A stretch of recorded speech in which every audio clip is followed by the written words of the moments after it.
बताओ कि आप कैसी हो। और ये कि सबसे पहले तो कुछ लोगों ने आपके बारे में जो ये बात फैलाई, जैसे ज़हीर के बारे में कि वो माली है और ये कि वो गैंग का सरगना है, तो आपके बारे में लोग ये बात कर रहे थे कि आप क्योंकि बहुत सीरियस रहती हो तो आपके ऊपर कोई प्रेशर था, आपको नशा दिया जा रहा था, आपको कोई इंजेक्शंस लगाए जा रहे थे। तो अभी कैमरा आपके सामने है और यहाँ पर कमरे में सिर्फ मैं, आप और ज़हीर भाई हैं, तो आप सब ऑडियंस आपको देख रही है, क्या कहना चाहोगी?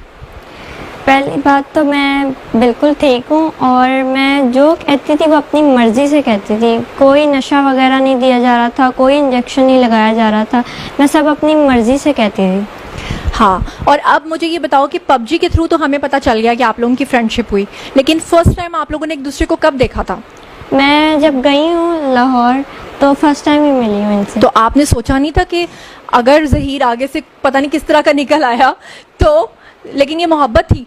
मोहब्बत थी, सच्ची मोहब्बत। सच्ची मोहब्बत वो तो हमें इसलिए नज़र आती है कि एक ऐसी लड़की जो सिंध हाई कोर्ट से लेकर लाहौर। अच्छा हाँ, मैं चाहती हूँ कि आप जो आंसर दें, मेरे कुछ व्यूवर्स ने कहा था कि आप दुपट्टा उतार के दें। उसकी वजह यह है कि लोगों ने एक ये इल्ज़ाम लगाया कि जो सिंध हाई कोर्ट में आपने कपड़ा लपेटा हुआ था एक ब्लैक कलर का, तो लोग कह रहे थे कि आपके कानों के अंदर जो है वो कोई हैंड फ्री लगी हुई है या ब्लूटूथ लगी हुई है जिसके ज़रिए से आपको इंस्ट्रक्ट किया जा रहा है। मैं चाहती हूँ आप दुपट्टा लोगों के सामने ही उतार दो, खुदा न खास्ता बाद में कहीं ये इल्ज़ाम ना लगा दे कि आपको शायद कोई कानों में कोई चीज़ लगी हुई है।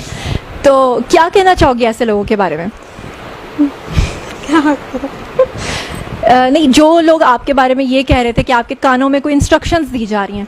ऐसा कुछ भी नहीं है, मैंने सब अपनी मर्ज़ी से कहा था और मेरे कान में कुछ भी कोई एयरपॉड्स वगैरह कुछ भी नहीं लगे हुए थे।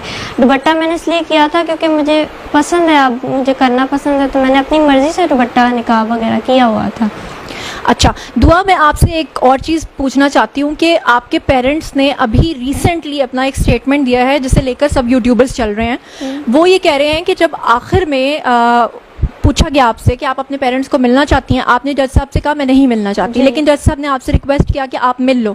10 मिनट का आप लोगों को टाइम मिला और उसके बाद आपके पेरेंट्स ने बाहर आकर लोगों से ये कहा कि आपने अपने पेरेंट्स को कहा है कि मैं आपके साथ जाना चाहती हूँ। हमें पता था, मैंने आपसे पूछ लिया था, लेकिन जब मैंने लोगों को बताया लोग इस बात पर यकीन नहीं कर रहे थे। अब आपके सामने लोग हैं, आप बताओ कि क्या वाकई आपने अपने पेरेंट्स को ये कहा था कि मैं आप लोगों के साथ जाना चाहती हूँ? नहीं, मैंने उनसे ऐसी कोई बात नहीं की। उन्होंने खुद जज को जाके झूठ बोला कि वो ये बोल रही है, लेकिन मैंने तो उनसे ऐसे कोई भी बात। तो असल में बात क्या हुई थी जब आप लोगों की मुलाकात हुई थी? मुलाकात हुई तो वो यही बात कर रहे थे कि हम जज को जाके कहो कि हमारे साथ जाना है, तो मैंने उनको इस बात का इनकार किया कि मैंने नहीं जाना। तो फिर मैंने उनको कहा कि आप सुलह कर लें, तो उन्होंने कहा हम ऐसे सुलह नहीं करेंगे, आप जज को जाके ज़बरदस्ती कहो कि हमने जो है ना आपके साथ जाना। तो फिर मैंने इनकार कर दिया, तो फिर मैं वहाँ से चली गई थी, पर इन्होंने फिर जज को जाके झूठ बोला खुद ही। अच्छा, यहाँ पर मैं एक बात कर दूँ, सब लोग सुन रहे हैं कि देखिए पेरेंट्स जो होते हैं ना वो हमेशा अपने बच्चों का अच्छा सोचते हैं। मेरा पहले दिन से कोई ऐसा मकसद नहीं था कि हम खुदा ना खास्ता ज़हीर के वालिदैन को बुरा कहना चाह रहे हैं या दुआ के। वो भी पेरेंट्स हैं और वो भी पेरेंट्स हैं। जाहिर बात है अगर उनकी बेटी आ गई है वो कंसर्न होंगे, उनको भी इस बात की फिक्र होगी कि हमारी बेटी पता नहीं किस हाल में है। मेरा पहले दिन से जो एक तजाद था, पहले दिन से जो मुझे प्रॉब्लम थी वो ये थी कि मैं कहती थी कि वो जो गैंग का इल्ज़ाम लगा रहे हैं वो सरासर गलत लगा रहे हैं। और खास तौर पे जो कुछ यूट्यूबर्स ये बात कर रहे थे कि आपको नशा देके या आपको हब्से बेजा में रख के या आपको ब्लैकमेल करके इस तरह की स्टेटमेंट्स दिलवाई जा रही हैं, उनके नाम क्या पैगाम देना चाहती हो? मैं उनको ये कहना चाहूँगी कि पहली बात तो कोई मुझे नशा नहीं दे रहा था और ना कोई इंजेक्शन लगा रहा था, ना ही कोई मुझे ब्लैकमेल कर रहा था। और दुआ, आपकी एज के हवाले से बहुत एक प्रॉब्लम उठा हुआ है क्योंकि आपका वेट बहुत कम है। अभी मैं आपको देख रही हूँ और मैं इस बात को समझती हूँ बीइंग मीडिया पर्सन के, जिस तरह मैं बहुत ज़्यादा स्मार्ट हूँ लेकिन कैमरे पे मैं 10 kg ज़्यादा होंगी, तो इसी तरह से आप जो हैं वो ज़्यादा आने के बजाय ना और थिन दिखाई देती हैं। तो वैसे भी मैं समझ सकती हूँ कि पिछले 2 माह में आप लोग जिस क्राइसिस से गुजरे हो, आपका वेट काफ़ी कम हो गया, बल्कि आपकी मदर का भी वेट मैं देखती हूँ पुराने वीडियोस में और न्यू वीडियोस में टेंशन की वजह से काफ़ी कम होता है। लेकिन लोग ये मानने को हरगिज़ तैयार नहीं है क्योंकि आपके पेरेंट्स ने जो डॉक्यूमेंट्स दिखाए हैं उसके अकॉर्डिंगली आप 14 साल की बनती हैं, जबकि आपकी असल एज जो है वो आपके मेडिकल टेस्ट में आ गई है। ये क्या मतलब वजह क्या है? वो कहते हैं कि पासपोर्ट्स में, ID कार्ड्स में, हर चीज़ में आप 14 साल की हैं। तो अब लोग सुन रहे हैं, आप क्या कहना चाहोगी? पहले तो ये कि उन्होंने जो मेरी एज पासपोर्ट और बेफॉर्म वगैरह में उन्होंने लिखवाई हुई है वो एज कम लिखवाई हुई है। अच्छा, मेरी रियल एज 17 है और वो लोग जैसे माँ बाप अक्सर करवाते हैं लड़कियों की कि शादी का मसला और जॉब्स का, तो उन्होंने इसी तरह मेरी एज भी कम लिखवाई हुई थी। तो वो तो कहते हैं कि हमारी शादी 2005 के एंड पे हुई है और ये 2008 में पैदा हुई है, जबकि आप ये कहती हैं कि आप 2006 में पैदा हुई थी। जी।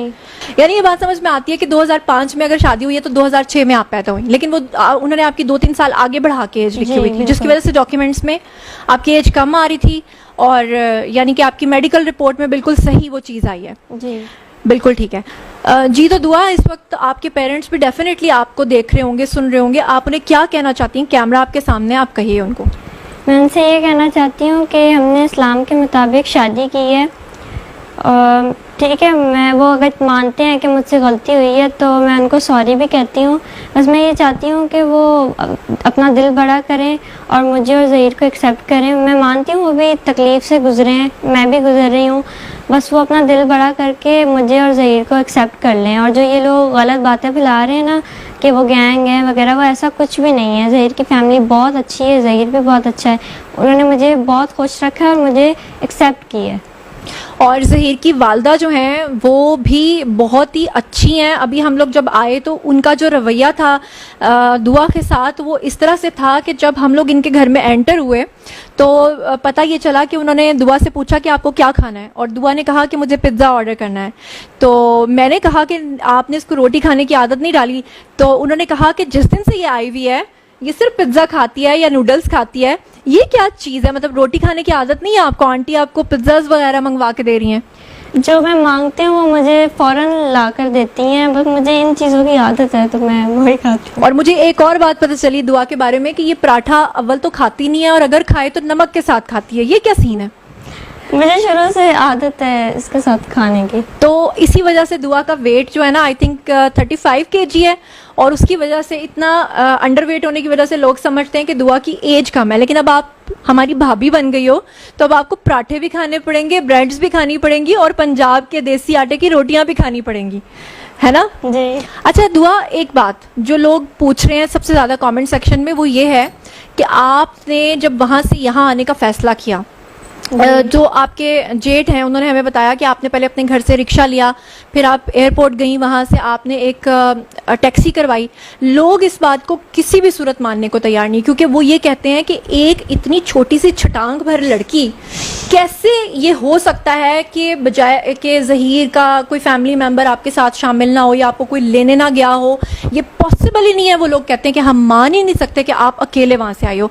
तो आप अल्लाह ताला को हाजिर नाजिर जान कर जो कहना चाहती हो, कैमरा आपके सामने, लोग आपको सुन रहे हैं, आप बताओ। सबसे बड़ी बात तो ये कि ज़हीर को और ज़हीर की फैमिली में से किसी को भी ये पता नहीं था कि मैं इस तरह आ रही हूँ, और मैं खुद ही आई हूँ अकेली।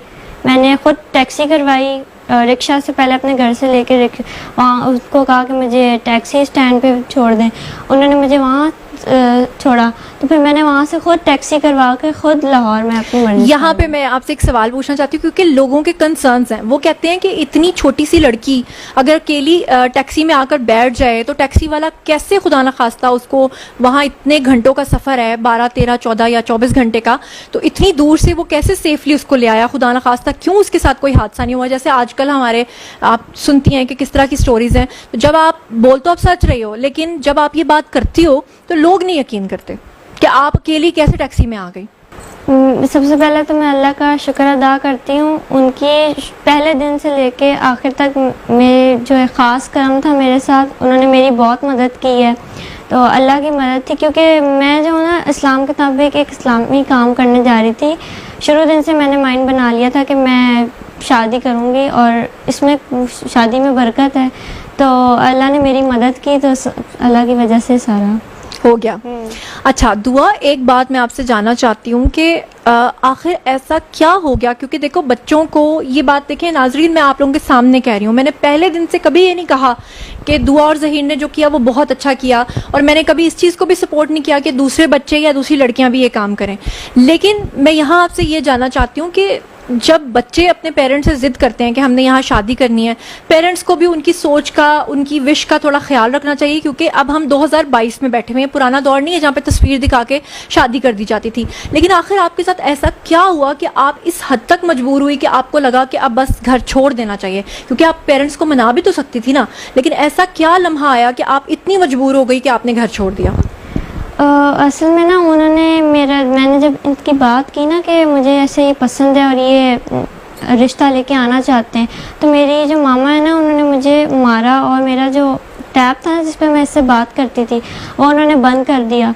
और वो मुझे ना बहुत ज़्यादा मजबूर करती थी, मारती भी थी छोटी छोटी बात पे, और फिर मुझे मजबूर होकर ये सब करना पड़ा।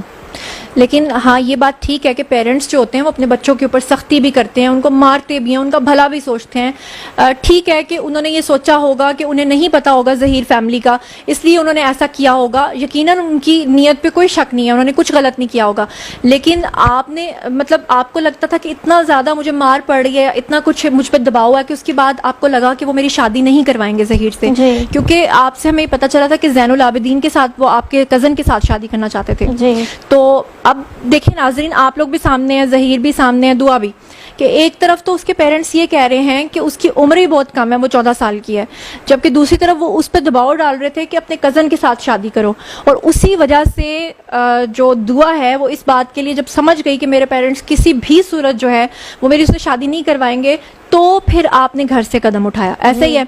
अच्छा दुआ, मैं आपसे ये जानना चाहती हूँ कि आपके जो कज़न है ज़ैनुल आबिदीन, जिसकी वजह से आपके ऊपर दबाव था कि आप उनसे शादी करो, क्यों इतना दबाव था कि उसी से शादी करनी है?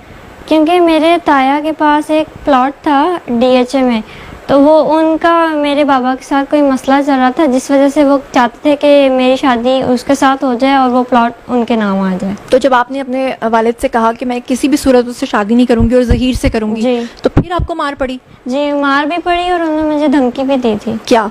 कि मैं तुम्हें मार दूंगा अपने हाथों से, ऐसी बात है ना करना। अच्छा, और आपके मामू के बारे में भी मैंने सुना है, हालांकि मेरी उनसे बात हुई थी पहले दिन ही जब आप वहाँ से यहाँ आई थी, तो मैंने आपके वालिद को सबसे पहले रब्ता किया था और आपके मामू ने मुझे खुद कहा कि इसमें कोई गैंग इन्वॉल्व नहीं है और इन्होंने अपनी मर्जी से शादी किया। लेकिन ऑन स्क्रीन वो ये बात नहीं करते थे, ऑफ स्क्रीन वो ये बात करते थे। तो आपके मामू ने भी कोई धमकी वगैरह दी थी?